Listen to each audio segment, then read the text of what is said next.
Live streaming is on.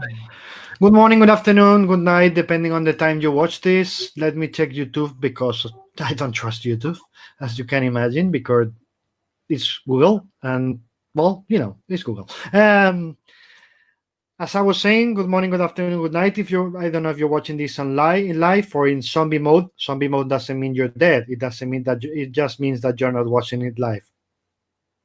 And after that stupid joke, my public announcement of the day: wear your fucking mask. Let me repeat: wear your fucking mask. It's not about you. You wear a mask to save others' lives, not yours. If you don't wear a mask, you're risking everybody else's life. Your dearest friend, your father, your mother, your grandfather, grandmother, your children, even that best friend you haven't seen in 6 months because of confinement, and you suddenly decide you're an idiot, and I'm gonna hug him or her without a mask, and then you provoke chronic illnesses or even worse, death. So please wear your mask. And as I always say, let me repeat this: if you think you're Superman and you don't need a mask and you don't care about anybody else's lives, leave this channel now. I don't want you here. I don't want potential murderers in my fucking channel. So off with you. Anyway, after that polite and fine way of saying things that I always have. Hello, Mike. How are you? Hey, David. I'm good. Thank you. Thanks for having me on the show. Thank you. Thank you for being here. How's things in your neck of the woods? This is getting better. It's still crazy. How many people do you want to kill because they don't use their mask? It's still crazy. Yeah, we've had a really quite startling spike here in Barnet, where I live, which is just to the north of London. The active cases have gone from 100 to well over 1,000 in the space of 2 weeks, and we're not a big community. Mm-hmm. England as a whole seems to be heading straight for a full-on second wave. Mm-hmm. It's very frightening. And yeah, mask observance is, I want to say maybe 50-60%. It depends where you go. Some places people are obviously being sensible and obeying the rules, but you certainly can't rely on it. Well, Boris wanted herd. How was it called? Herd immunity. Yeah, Boris wanted herd immunity. He's gonna get it. One way or the other. Yeah. not the way he intended. I think, but now he is more. It's more than that. There's much more than that percentage. But of course, you have those ideas always. And the situation in Madrid is not good. And the other parts of Spain are more or less okay. You see a spike, but it's all under control. Hospital numbers are really good. But Madrid is a mess. Madrid is a mess. The state government didn't care about preparing for the second wave, right. and it shows. Anyway, what's the thing that, imagine my name right now has changed. My name is Victor Frankenstein. I'm your doctor. I have my syringe. I'm going to your house, and I just gave you the magical vaccine against COVID-19. Okay. You're free. Your life is back. Everybody's life is back. Pandemic is over. What's the first thing you would do? Oh my God. You need the most like crazy right now. I think the first thing I would do is go to the movies, and then I'd go to Nando's and have like a half a chicken, half a Nando's chicken, extremely hot. But yeah, I miss cinema. Obviously, we got streaming services and stuff, but we used to go to the movies about once a week. Mm-hmm. Usually, it was an excuse to get the rest of the family together. So it would be me and Lynn. It would be our two sons, our daughter Louise and her partner, and then we just go and have a meal afterwards and talk about the movie. Mm-hmm. I miss that a lot. What's the movie that do you remember the last movie you went to the theater to watch before the confinement started? It might have been Knives Out, possibly. Uh-huh. The Ana de Armas, Chris Evans. Yeah, the Ryan Johnson one, the Daniel Craig and all that. Yeah, it was just splendid. I thought it was a lovely movie. We went to see it with one of our sons, and it was just great. That might have been the last one. Yeah, I was asking because it's really weird, but a lot of people, when I ask this question, they don't remember. Even if it was in March or April, it's like, we went to the other side of a black hole. Yeah. Into a new reality, and they are like blank faces, like, how is it possible that I don't remember? It was 3 months ago. Time dilation. Yeah, it feels like another universe. It's true.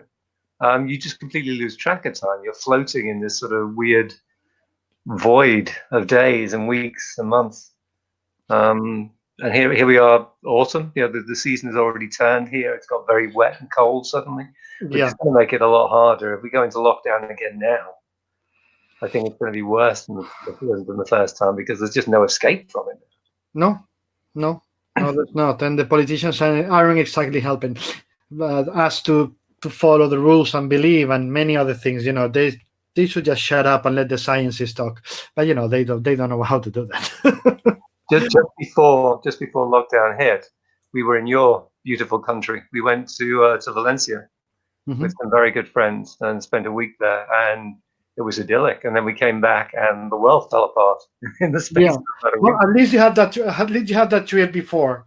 Yeah, right before. Many people didn't have anything since maybe Christmas or even before. We were in crowds of like 10, 15,000 people watching the fireworks for the fire festival. Yeah. So and then a couple of weeks later, it was a hotspot. So yeah, absolutely, we missed it by inches. That's it. Can I thank you?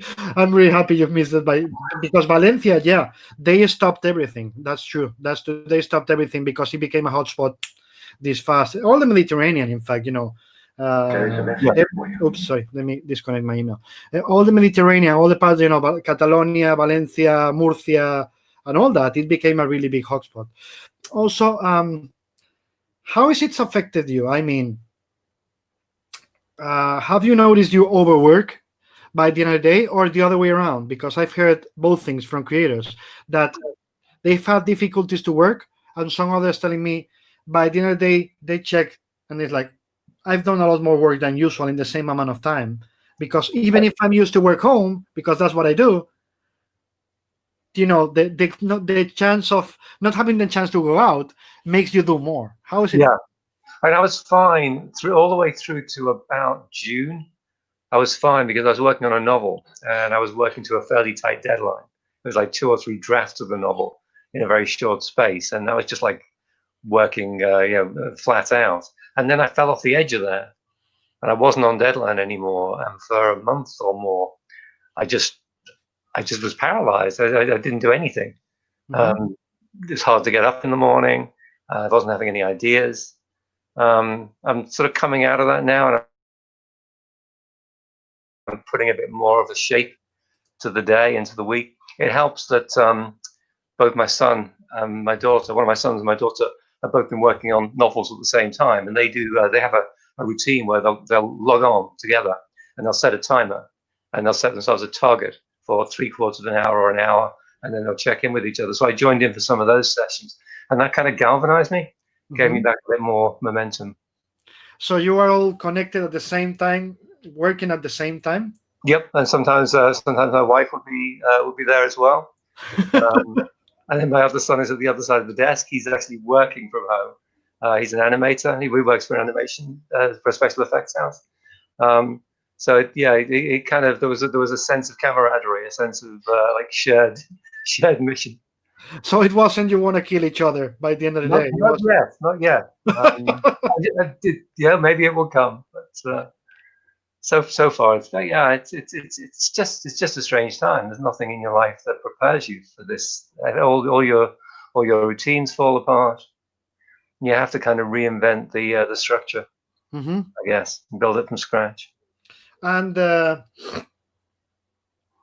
how do you think we're going to change, if in any way, after that? In the longer term, I don't know. I think it depends how bad it gets, David. There's no telling yet what's going to happen to the world's economies coming out of this. Obviously, different countries have had different degrees of support, different degrees of easing, schemes to keep people in work. An awful lot of industries are still sort of, they're in the process of feeling the effects. It's kind of a domino thing happening. So it could have horrific repercussions. I mean, I know it's already having a horrific effect on many people's lives, on millions of people's lives, but I think the worst could be yet to come.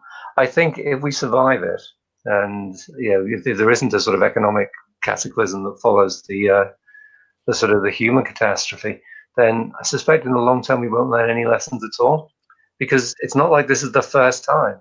You know, there have been pandemics before. There were all sorts of schemes and strategies in place to mitigate this, and then when they hit, most of the governments of the Western world just forgot everything and decided to wing it. Mm-hmm. I mean, obviously, my country was one of the worst for that because we have a complete imbecile as a prime minister and a bunch of trained monkeys for a cabinet.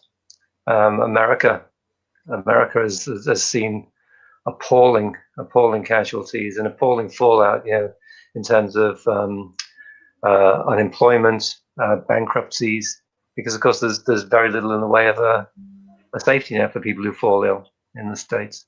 Yeah. Well, at least you have an imbecile, but not a con man. Or wait.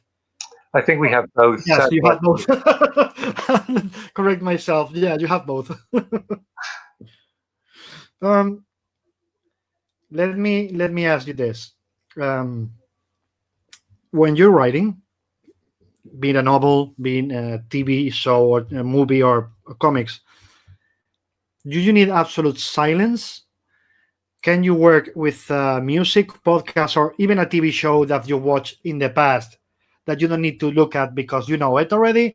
Or it depends on the phase of the work. It depends on if you're drafting ideas or going into the structure. How is it for you? It's mostly I prefer silence. I certainly can't listen to music that has lyrics. Sometimes I can listen to orchestral music because it doesn't sort of it doesn't interfere in the same way. But generally, yeah, I either I work in the back room by myself, or if we're all working together and we're all sort of like we all have our heads down, that's fine. If conversations are going on, it's really hard for me to screen them out. Mm-hmm. Why? And do you need any?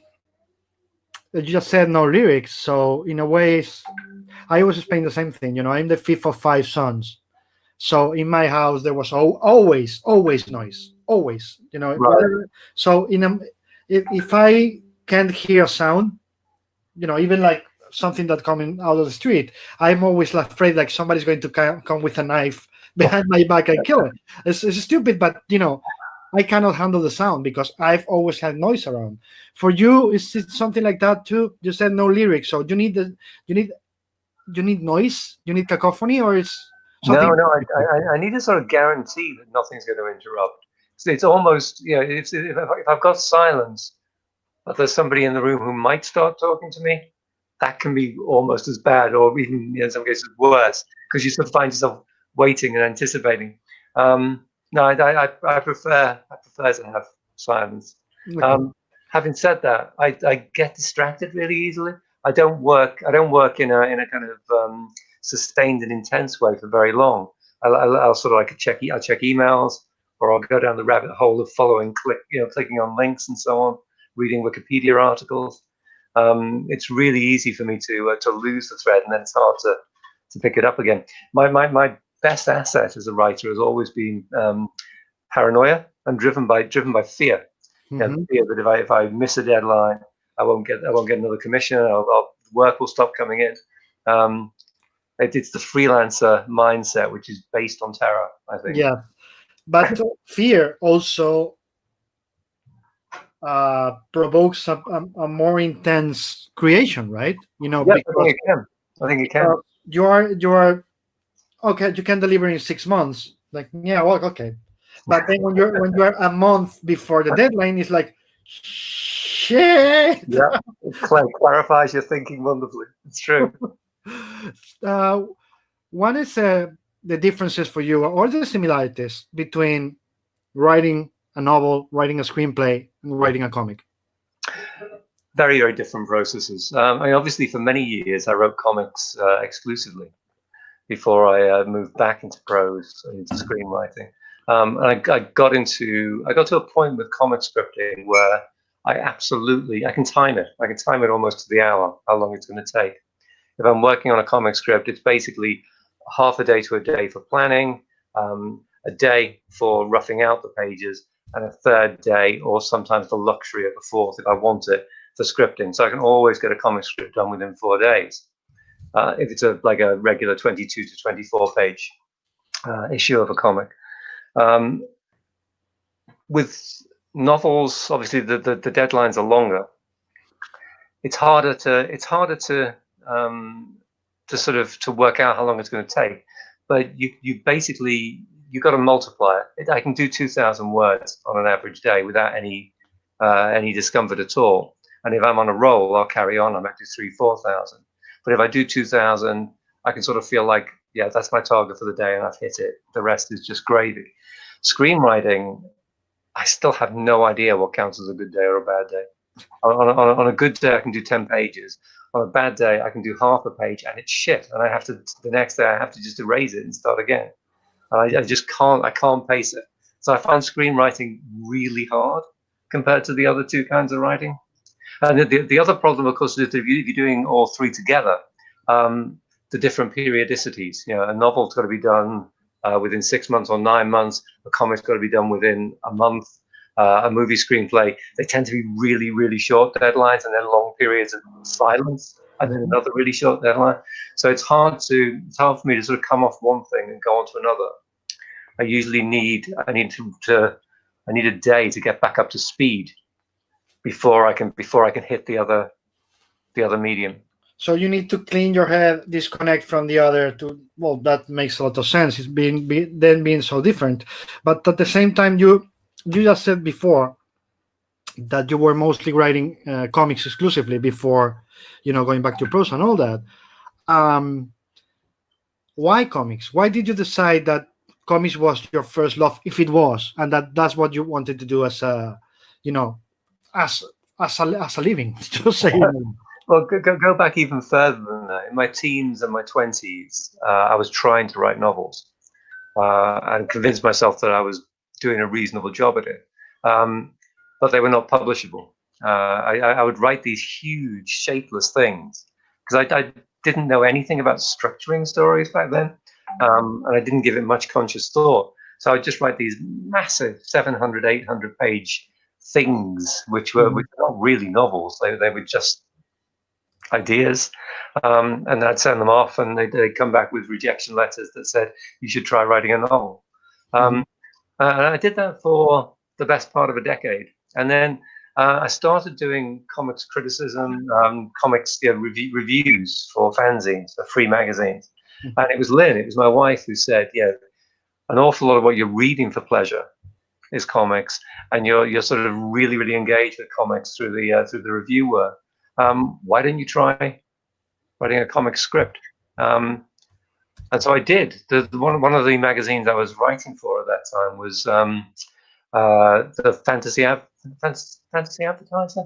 Yeah, Fantasy Advertiser, which was edited by a guy named Martin Skidmore, and he became the editor of a very, very short-lived comics publishing company called Apocalypse Press.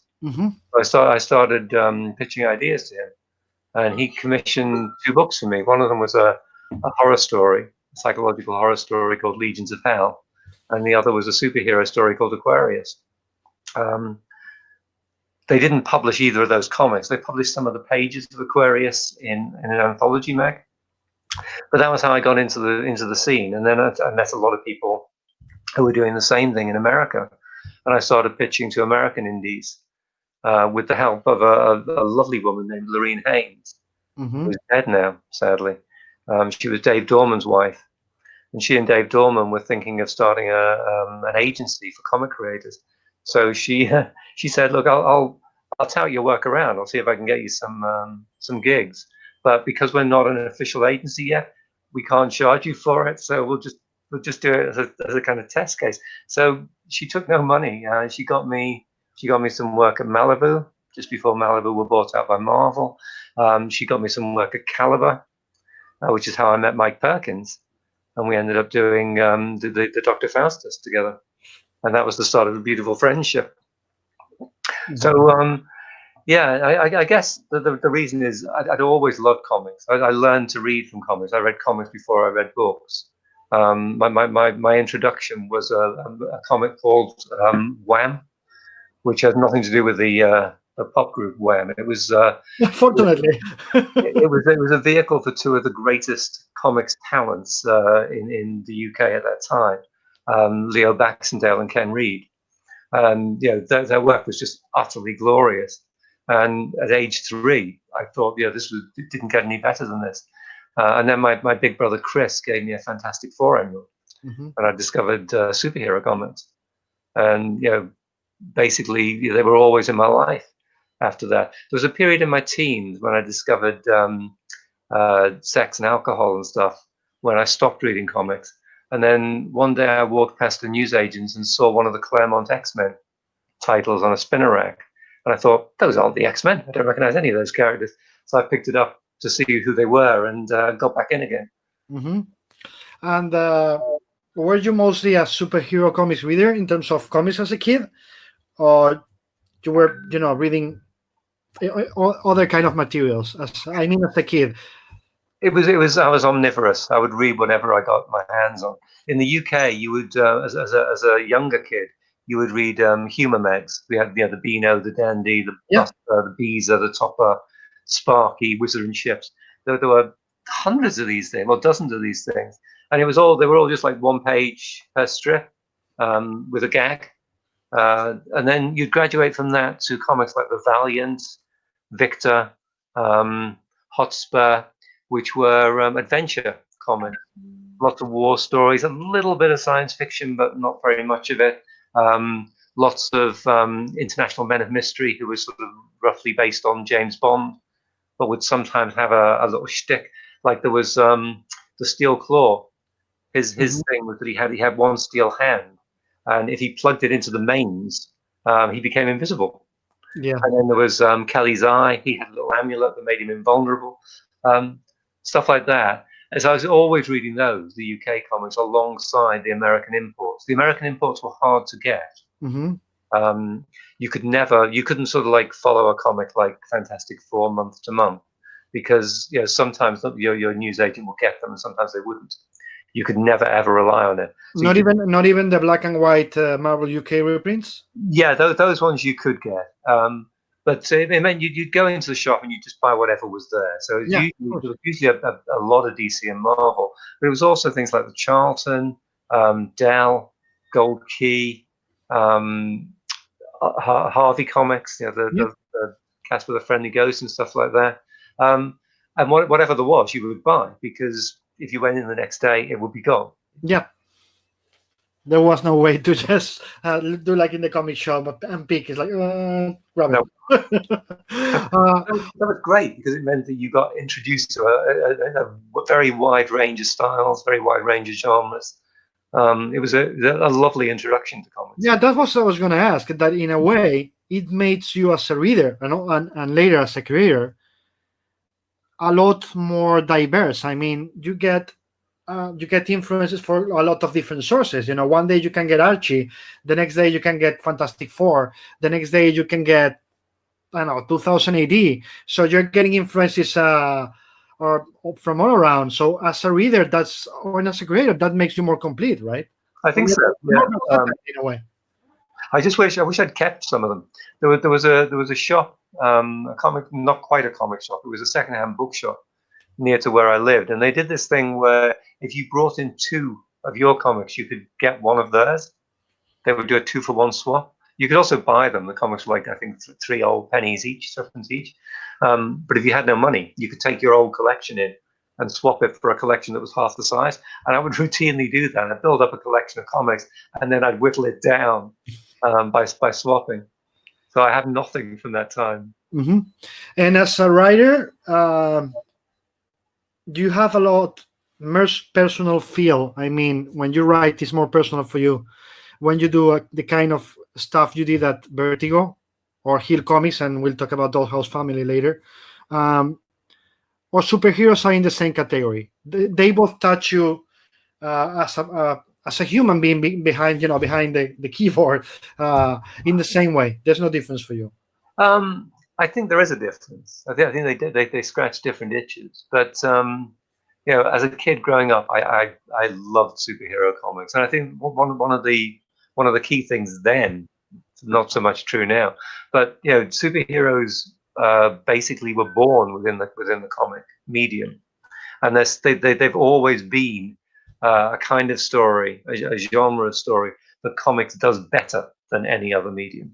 Now we've got the Marvel Cinematic Universe, but for an awful long time, whenever cinema or TV tried to do comics, it was always a watered down and kind of stunted version of comics. What you could never get was the kind of massive interconnectedness of Marvel and DC comics, the sprawling, huge mythologies. So when I came to write superhero books, and I tried at DC for a long time, I made noises. I said I would love to write something in the DC universe, but they had me down as a Vertigo guy, and you couldn't do both. So I was at San Diego one year, and I bumped into Axel Alonso, and he said, "Well, I know you're exclusive to DC at the moment, but if you ever find yourself not exclusive to DC, and you want to do some superhero work, hit us up, and then we'll see what we can do." And then I came home, and I got a phone call about 2 days later from Joe Posada saying, "Just wanted to let you know what Axel said goes for me too." Nice. So I let my contract peter out at DC. At that point, I'd done a short Superman arc, which they paid me for and then spiked. I'd done a 3-issue Batman arc, which they paid me for and spiked. And I'd done 5 issues of Firestorm, which they paid me for and spiked. So I could see the writing on the wall. I don't think I was ever going to get superhero work at DC, or it would take an awful lot of years of fruitless trying. So I called Axel, and he said, "We'll get in touch." And actually, it was Mike Marks who got in touch, and I did Ultimate Electra and Daredevil, Ultimate Fantastic Four, and Adjectiveless X-Men. And I had the time of my life because I loved those characters. I grew up with those characters, and there was something very, very special about adding sort of chapters to that massive, never-ending story. So that was a wonderful experience. But yes, you're right. I mean, it is different when you're taking something that hasn't existed before and you're bringing it into the world. I think it's a different kind of pleasure. So the unwritten, particularly, and Dollhouse Family more recently, the comics work I've done for Vertigo and the comics work I've done outside the big two, which has been creator owned, has also been really, really rewarding and really fun. Yeah. So in a way, doing those superhero comics, good for Marvel. By the way, I just think what you said about this is just stupid. I'm sorry. You're a Vertigo guy. Like, what? Anyway, whatever. It's a niche you have since you were a kid. I mean, that's like, this is the stuff I grew up reading, and you keep trying and knocking on the door. I want to do that. I want to do that until somebody says you can do it, and then you're like, oh my god, right? And what Mike said was the other thing he said was Ed Brubaker was taking over on Uncanny, and he said, so there are these 6 characters you can't use. You can use anybody else. You got your pick of all of the characters in the X-Men universe. So I just made up a team. Basically, I cherry picked all these characters who nobody was using or nobody was doing anything with, and put them together. And it was. And then after a certain point, I started mixing and matching. So there wasn't any sort of fixed team. It was just Rogue and anybody else I wanted to put her with for a story. So it was a dream job. Yeah, that's not bad. There's the X-Men. You can't use those guys. Use everybody else. I'll go ahead. So I have like 60 guys. Oh. Who's your favorite X-Men? My favorite X-Men. It varies a lot. I mean, I always loved Cyclops. I love the classic version. Let me rephrase the question. Who was your favorite before you wrote them? And the favorite one to write? Favorite one to write, definitely Rogue. And that shows. Whenever I could, I wrote Rogue. I think Cyclops was probably my favorite going in, although I also loved Professor X and Beast for different reasons. But Rogue was the center of the team that I put together, and she's the character I wrote more than any other. And I think I felt like I got her, and I felt like I could do interesting things with her. That was always the basis of my choice. do I understand how this character works, and can I do some fun stuff with this character? If the answer to both those questions were yes, then I'd stick him in. And the only other rule was you could borrow characters who were in other books, provided you checked in with the creative team on that book and didn't do anything life changing to them. You couldn't borrow a character and kill them off, say, change their power set. But anything else was on the table, really. Yeah, that could be bad. Like, I'm going to use this character for a month. Hey, I'm just killing her. Wait, what? So, do you miss writing superheroes, or you're still doing something now? No, I don't. I mean, every so often I'll look at. I mean, I'm looking at what Hickman's doing with the X-Men, and I'm thinking that is fucking good, and I wouldn't mind being part of that. But mostly I sort of feel like it's something I've done, and I got it out of my system, and now I'm in a different place. I'm not sure I could go back and do it again now. It would be really challenging for me to do a monthly book that was in continuity, especially on a line like the X-Men, where there's so much going on all the time. I mean, Marvel were very good at making sure that everybody were on the same page. They would have us out to Marvel West twice a year, or sometimes to the New York offices, and they'd stick us in a room, all the writers, all the editors, and we'd thrash out what the next 6 months worth of plot lines would be. So we all felt we had ownership, and we all felt we knew where we were going.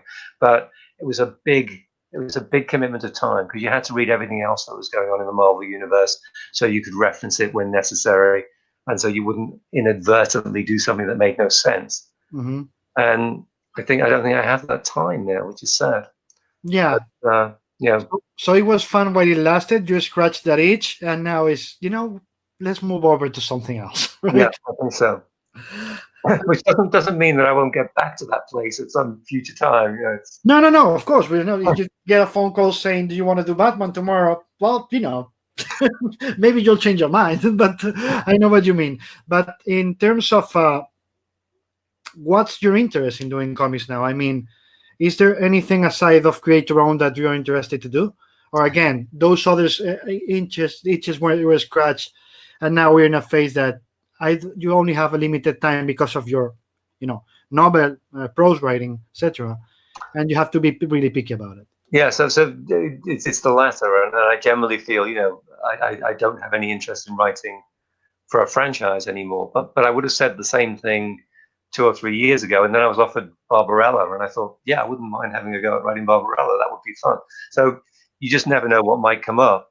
Right now, I'm really happy doing what I'm doing, which is the occasional comic miniseries like Highest House or Dollhouse Family, a novel on the go at any one time, and a couple of screenwriting projects which come and go at random intervals. And that's a good workload. It keeps me busy. Yeah, and you just mentioned Dollhouse Family. How did that come about? Because that's not exactly Vertigo, but it's Black Label, I guess, but it's Hill House, so it's Joe Hill. How is it? It's kind of in the middle of many things. So that happened because Joe and I both did short stories for an anthology called, I think it was Phantoms. I think it was the Phantom anthology. We both know Maria O'Regan and Paul Kane, who used to run Fantasy Con in the UK, and who do, I don't know, they seem to do like 100 anthologies a year. They're they're workaholics. And they tend to, they'll often ask me if I want to submit something, and they ask Joe. So we both did stories for this book, and we both went to the launch party at Forbidden Planet in London, and we went to a pub around the corner afterwards. And that was when Joe told me he was setting up Hill House at DC. It wasn't called Hill House then, but he was setting up his own imprint. And he asked me if I would like to pitch for it. And I'm a huge admirer of his work. He's a great guy too. He's a great collaborator. He's a lovely bloke. There just wasn't any downside. So I said, yeah, I'm definitely up for this. The doll idea came very quickly. When I said I wanted to do it, I didn't have a pitch in mind. But I'd had, a couple of years before, I'd had an idea which was basically about a demon that can exist in piecemeal in lots and lots of different people at the same time. It can sort of possess lots of different people. how this might work, how the atomized consciousness of a malevolent entity might work in different people at the same time. And that was the sort of the germ of the idea. And then I thought, and dolls, because dolls are always incredibly scary. So I pitched a version of Dollhouse Family, and Joe's note for it, which was prescient, was there is a fuck of a lot of story here. You've got so many different timelines, you've got so many different characters. You want to make sure you don't lose the central thread. And yeah, he was absolutely right. There is a lot of story, and I thought hard about how to. Yeah, there's a protagonist in the present day, and there's a protagonist in the 18th century. I thought very hard about how to sort of use those two characters as anchors and bring in the other characters in such a way that they didn't derail the story. So you get little inset stories of the other characters, but you're basically following Joseph and Alice for most of the time. And I really enjoyed doing it. It was great getting together with Peter and Vince again, and Todd Klein did the lettering, so it was very much the unwritten posse rides again.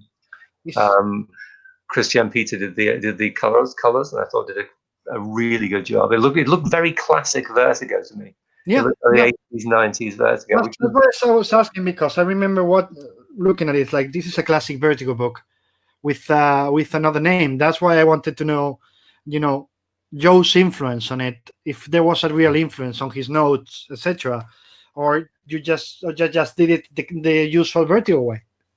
He had a lot of input into story. I would send him the initial outline, and then I sent him each issue's outline, and he would pitch in with ideas and suggestions in a really cool way. It was never, you can't do this, but you might want to think about this, this, and this.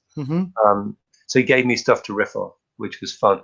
He had no interest in saying thou shalt not when it came to style and approach. The only thing he wanted to make sure of was that he had a lot of variety across the range, which I think he succeeded in doing. Yeah. Is it going to continue? You're going to go back to those characters on that series, or do you think it's done? I think it's done. I mean, it would be possible to follow Una, but it would be a very different story, I think. I've got no particular intention at the moment of going back there. If I did another Hell House book, I think it would be different characters, different concept. I think that'd be more in the spirit of the thing. Of course, that in anything you write, whether people recognize this, there's always a part of the creator in anything you write, because you are the one writing it, and then absolute objectivity, it really doesn't exist, believe it or not. We can try to be objective, but it's always to be our view. So if I have to ask you, what's the less personal thing you think you ever wrote, and the most personal? Did you know? Yes, least personal, I can definitely tell you. There were two novels that I wrote. When I started writing prose fiction, I did 5 sort of supernatural crime thrillers starring an exorcist named Felix Castor, and they sold modestly. They did okay, but they weren't breaking any records. And at a certain point, my publisher said, "Well, look, we'd like you to try something else. We'd like you to try something, to put it bluntly, something more commercial." And what's really selling out of the door at the moment is anything with codes and conspiracies in it. This is back in 2010, 11, 12. Yeah, Da Vinci Code and all that. Yeah. Yeah, exactly. Yeah. So they said, "Be Dan Brown. Go away and be Dan Brown." So I wrote two thrillers which were very Dan Browny.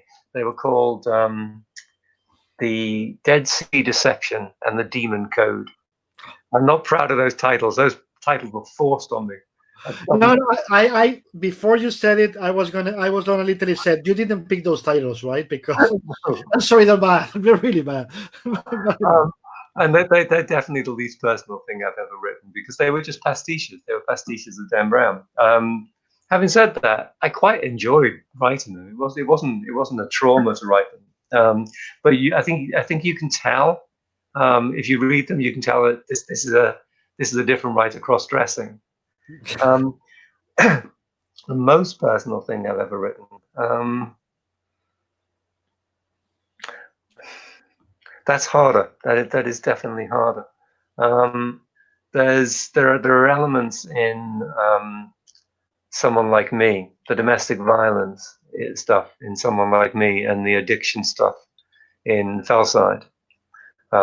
Those are very, very loosely, but they're based on things that happened to someone I loved very much, who's not with us anymore. So I think those probably are the most personal things I've written. Mm-hmm. Let me say hello to people here, so they don't think we are ignoring them. Paula Ventimiglia, hello. Felipe Brel, hello everyone. Felipe González Hernández, hello, Mr. Carey. It's a pleasure to have you here. Many thanks to David for bringing you here. Well, thanks to him for accepting. Javier Merino, hi everyone. Felipe González Hernández says, for me, Lucifer is one of the most interesting Vertigo comic books and one of my favorites. Many thanks for your work. Thank you. Many thanks for your work. You established a different tone when we compare it to another Sandman-based products. That was a labor of love. It was my first ever DC work, my first ever Big Two work. So I'd been knocking at the door for a long time. For about 4 years, I've been pitching stuff to Vertigo and saying, please employ me. And then Elisa Whitney called me up and said they needed someone to write a Lucifer miniseries. And the way it happened was they'd already commissioned a different writer, and they'd approved the project. And then when the script came in, they decided for whatever reason not to use that writer's script. So they needed someone to jump on it really fast. So Elisa called me and said, "Do you want to write Lucifer?" I said, "Oh, Jesus God, yes, I want to write Lucifer." And then she said, "Well, okay, how much do you want to write it? Because you'll need to get a pitch into us within 48 hours, and you'll need to get a script within 10 days or something." It was a really tight deadline.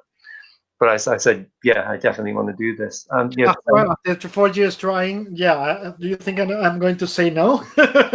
yeah, Sandman at that time, my head was full of Sandman. I thought Sandman was one of the finest things that had ever been written within the mainstream of comics. And I thought it redefined monthly comic storytelling. Yep. It did something that no one had ever done before, not even Alan Moore. Yep. I mean, Alan Moore's Swamp Thing was sort of to some extent, an influence. But what Neil did was write a massive novel over the space of 7 years. And within there, create subplots that came in and out of focus over the whole of that 7-year period. You know, it was amazing the way he alternated long arcs with done in one self-contained stories, and then the self-contained stories would unexpectedly feed back into the main narrative. It was glorious, and it was completely new. So when I wrote Lucifer, I just thought, well, I want to do that. I'll take that template and just put my own spin on it. You know, steal from the best, as they say. So I loved writing Lucifer. It was the chance of a lifetime, and it's still something I look back on really fondly. Apart from anything else, it introduced me to Peter Gross. Mm-hmm. And that as with Mike Perkins, that's a partnership that has given me so much and has taught me so much about storytelling. You know, Peter always said with Lucifer, because he didn't come on board until issue 5, he always felt it was a little bit more mine than it was his. So he was reticent about suggesting actual story ideas, but he would take a script that I'd written and then he'd do something like completely unexpected with it. The example I always use is issue, I don't know, it was 17 or 18, Dalliance with the Damned, when you get the origin of Christopher Rudd. And I wrote it as just 3 ordinary pages with about 5 or 6 panels per page. And Peter called me up and said, you know, this doesn't work because he'd be thinking about this all the time. He'd be obsessing about it. So why don't we tell the story like 10 times? Why don't we just have like massive panel counts, all these tiny panels that just repeat the imagery again and again to get the sense of his obsession? And that's the way he did it. And it's so much better than what I wrote.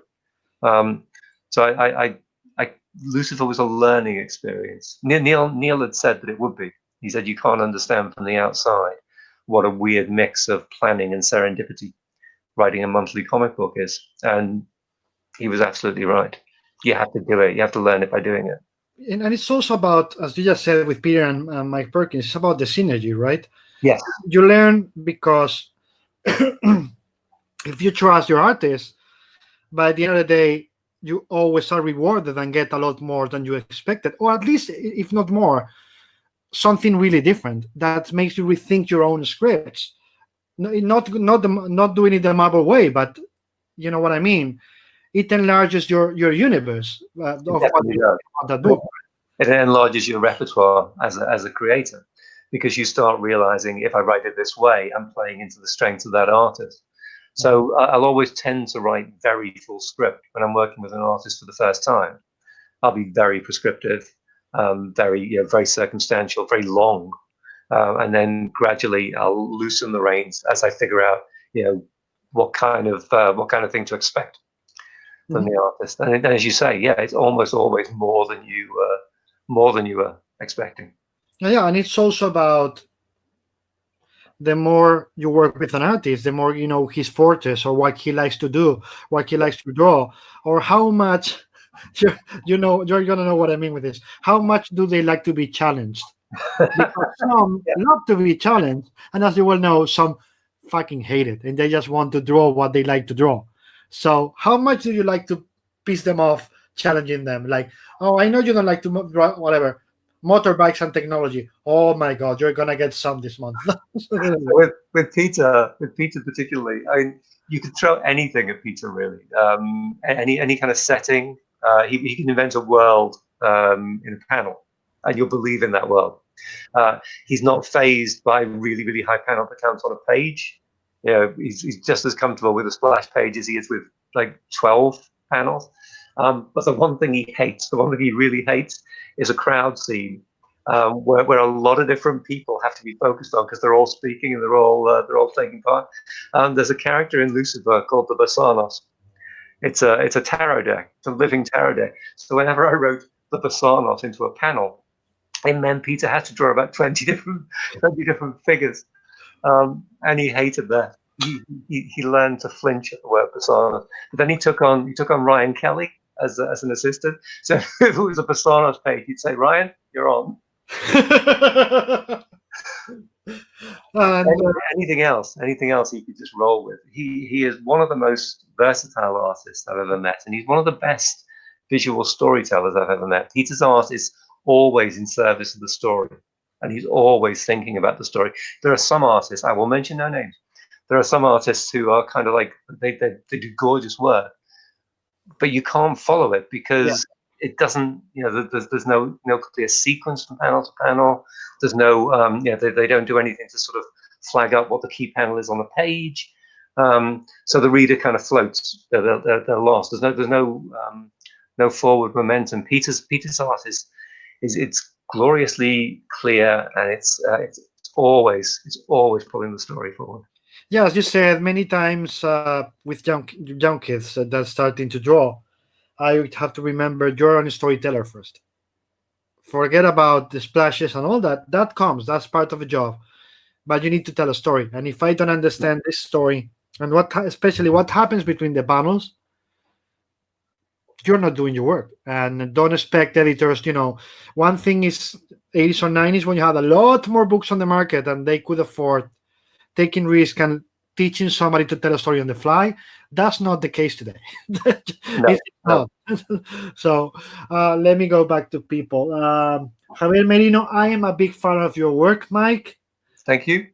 In Barcelona, you signed Fake for me. Faker. Yes, he says Faker. Can you tell us about the process, the idea, and the collaboration with Jock? It's Faker, sorry. Yes, we know. So this was when I was working for Shelley, Shelley Bond. Shelley had this weird habit. Pardon me, I'm just going to cough. Cough at will, drink at will. Don't worry, people can wait. Shelley had this weird habit. Every so often, she would just email me with a word, and she would invite me to pitch a story based on the word. Why, I'm not surprised. And weirdly, it worked. I mean, the two times it worked. Regifters was based on a word prompt from Shelley, and Faker was based on a word prompt from Shelley. She just said, what if we did a story called Faker? What would it be about? And I said it would be about a guy who wasn't a guy. It'd be about a guy who's like been sort of dreamed into existence, or has accidentally come into existence but doesn't know it. And she said, "Okay, write it then." And at that point, I just watched a movie called The Rules of Attraction, which is about obnoxious, awful, entitled rich white American students at university behaving badly, and particularly behaving badly in sexual matters. And it left a mark. It's an uncomfortable watch, but it's quite powerful. And I sort of rolled that in, and I rolled a little bit of Fargo in, which I'd seen shortly before as well. So the Minnesota setting comes from Fargo. And Shelley approached Jock and showed him the outline, and he wrote back and said, that it sounded intriguing, and he'd be up for it. And then he started doing the character designs. And as I've always found, I got this with Peter a lot as well. Once I saw how he was going to draw the characters voices started to clarify for me. I started to get a clearer sense of who they were, particularly Jesse and Marky Sale. Jock was great to work with. He always is. I'd only worked with him once before, which was on the Hellblazer issue, Game of Cat and Mouse. But it's glorious. Again, he's a guy who's great at storytelling, who's great at making the page work and taking the reader through the page. It was very open, very collaborative. Again, as with Peter, Jock would sometimes look at a page and think of a better way of doing it, think of a different way of setting it out. He'd sometimes move the page breaks, page turns, which normally, if an artist moves the page turn, I get really antsy about it, because I think hard about page turns. But it was always for a good reason. And it's a lovely book. It's an absolutely beautiful book. We talked about maybe going back and doing a second miniseries set much later, when the fakers are these artificial dreamed up people have started to infiltrate society in much greater numbers and have become a real sort of social problem, and sort of focus on what that would mean for society as a whole. But we never quite got it off the ground. Well, you still have time. Who knows? Weird question: have your characters ever argue with you? Like, argue with me? Not literally, of course, because you're not mad, fortunately. But you know what I mean? You're in the second arc, and suddenly you have to get to the third arc, and your characters say, "No, that's not me. That's not what I could do. Write it again." I've always been very opinionated about this, because I've been on panels where writers have said that. My character sat down and refused to do what the plot required of them, and I always saw it as a sort of a humble brag. My imagination is so powerful that my phantasms, my fictions, are more real than most real people, and they kick back if you try and push them too hard. But I do understand that's kind of shorthand for something which happens all the time, which is you'll start to tell a story with a sort of a sketchy outline of a character in mind. You roughly know who they are, but then the more you think about them, the more your imagination dwells on them, the more that outline sort of fills out, and the stronger the sense of the character is. And sometimes that means you have to rework the story because the character doesn't fit the story anymore. And it's great when that happens. When that happens, it means you're really onto something. Because if the character is that vivid for you, they'll probably be vivid for the reader as well. That's true. That's right. I hadn't thought about that. That again, that opens new paths for you as a writer, right? Yeah. So it's a great thing. It doesn't always happen. It certainly didn't happen with those two conspiracy thrillers. But it did with so Melanie, the little girl in Girl with All the Gifts.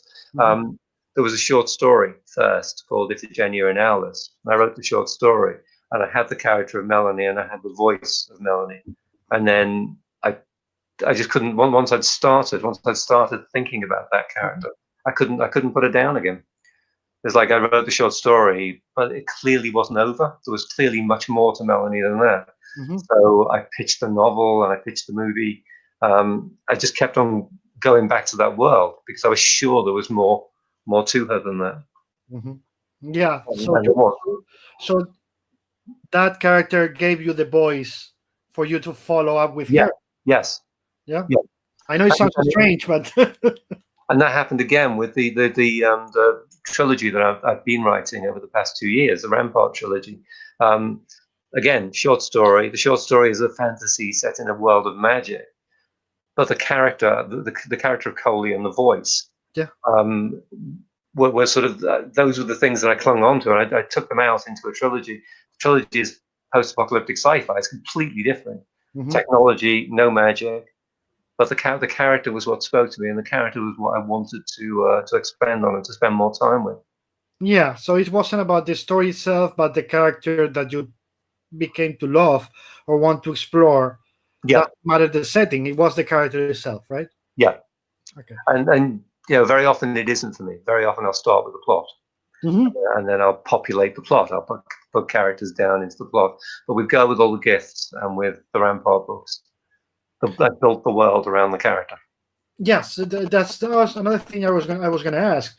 What is for you before, even instinctually, what comes before, emotion or structure?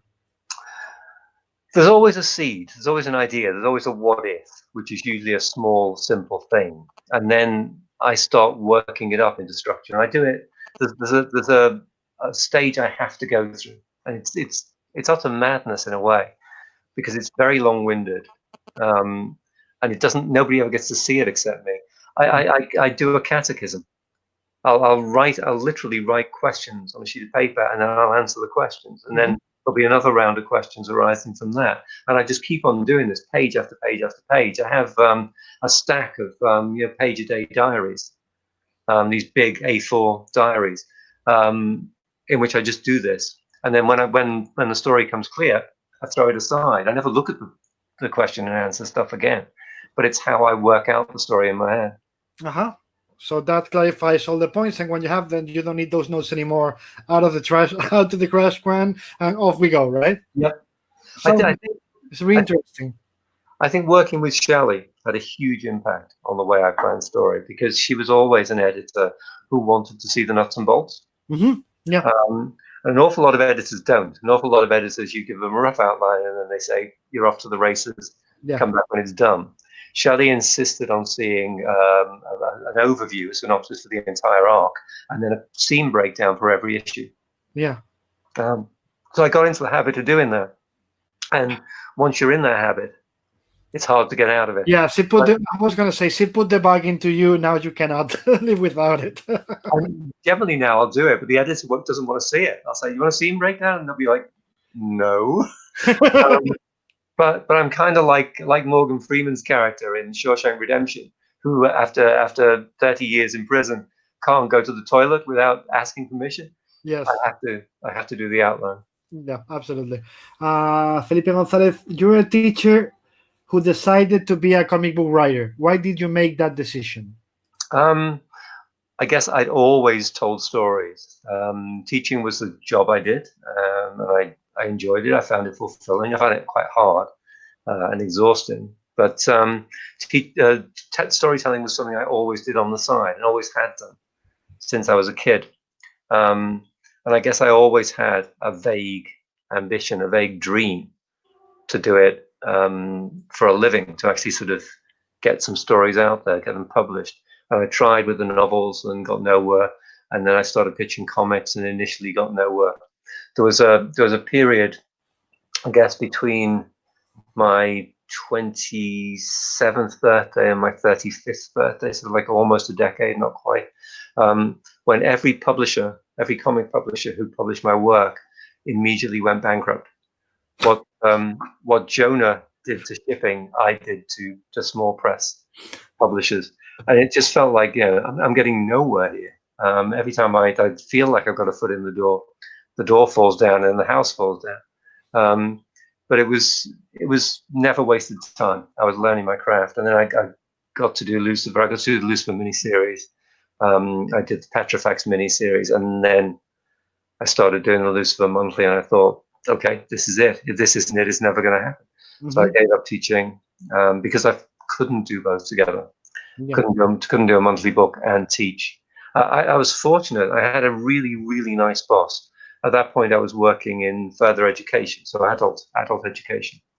People who are coming back into the education system later in life to get a qualification in northwest London. And I went to my boss and said, I want to quit teaching and write comics. And he laughed his leg off. He said, you're not gonna make a living out of that, man. So he said, I'm not going to take your resignation. I'll give you a sabbatical instead. Take a year off. If it works, fine. If it doesn't work, come back. You'll have a job. So that was great for a year. And it was the first year of writing Lucifer. I had a safety net. Yeah. If everything had fallen apart, I could have gone back and still had a job, which is an incredibly kind thing Absolutely. for him to do. Absolutely. But I haven't gone back. I'm still. Yeah, well, that obviously you haven't gone back. So, but I'm pretty sure you came back to the school to say thank you for giving you the chance to know you have a safety net, have a safety net, and work that way. Knowing if it doesn't work, I know where I can come back, which is big. To be honest. It was huge. It made a huge difference. Yeah, and I did go back and thank him. He left the college 3 years later, and we've kind of lost touch now. He's a great guy. Mark Hill, his name was. Philippe Brel, I too thought Lucifer was a superb story. I have read that he is a tricky character to write. How did he alter the direction of your story, of the story you were expecting to write? He is a tricky character to write. I think the key insight really, because I did a lot of versions of the pitch for Lucifer. The pitch was sort of like the first year in detail, and then 2 more years in sort of sketchy outline. And the problem I kept hitting early on was I kept trying to put him into the story in a particular way to try and to find ways to threaten him, try and find ways that he could be challenged as a character and could be fighting for his life, fighting for things that matter to him. And the problem with Lucifer is he is the second most powerful being in the universe. So there are not many things that will challenge him. And if you start to create things that could plausibly challenge him, then you diminish him. You make him into a less interesting, a less convincing character. So I built the whole thing around his existential quest, his desire to be completely free, to escape from his father's influence, which is always hard. I mean, it's particularly hard if your father's God. But I think it's a phase that everybody goes through, the phase of sort of figuring out what parts of me are really me, and what parts are things that my parents have kind of like stuck in my head. We all have to sort of make that sort of that effort to pull away. I think, and reinvent ourselves and discover who we are. So I built it around that. I think, he's a difficult character because, like Morpheus, I think, in the Sandman, he's better as a catalyst for other people's stories than he is as a protagonist in his own story, or at least his own story has to work in a different way and on a different level. So I think right from the start, I used other characters as counterbalances to him. And I made those characters be the ones who have the visible arcs. I think Lucifer does have an arc, but it's big and it's slow, and he resists it. Lucifer is a character who doesn't want to change because he thinks he's already perfect. Yeah. But mostly in the sort of month to month, we're focusing on other characters, and he's in the background, influencing those stories, and then his story emerges more gradually. I think. Yeah, he's the tree, where all the branches come off, right? In a way. Yes. Yeah, he's the main stem. Yeah. Okay. Dante Corioni, was it different to write the X-Men OGN No More Humans different than writing single issues of the ongoing book? Did you like the format, and would you like to do more? It was very different. It was basically that arose from, Mike Martz called me up and said, actually it wasn't Mike, it was Daniel Ketchum.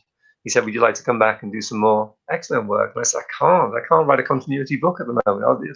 It will kill me, and I'll miss the deadlines, and you'll hate me. So it's better if we don't. And he said, well, what about an OGN? I said, well, would it be in continuity? And he said, yeah, but you wouldn't have to necessarily reference the continuity. We can give you the scripts for what's going on in the main monthly books, and you can just choose something to riff off, and it can happen in the interstices between those stories. And that sounded quite appealing. So I said, yeah, okay. And it was when Battle for the Atom was happening. So it spun out of that, and it was great because there was no pressure. I could just, I could just write my own story at my own pace. Deadline was fairly loose. So that was fine. Writing the monthly book was a thrill ride. It was just like, it was nonstop, and it was exciting, and it was crazy, and it was all consuming. Writing No More Humans was peaceful, gentle. it was low pressure, and it was loads of fun. Would I come back and do it again? I said I wouldn't rule it out, but at the moment not. At the moment, there's kind of like, there's too much other stuff that I would have to get through first, and also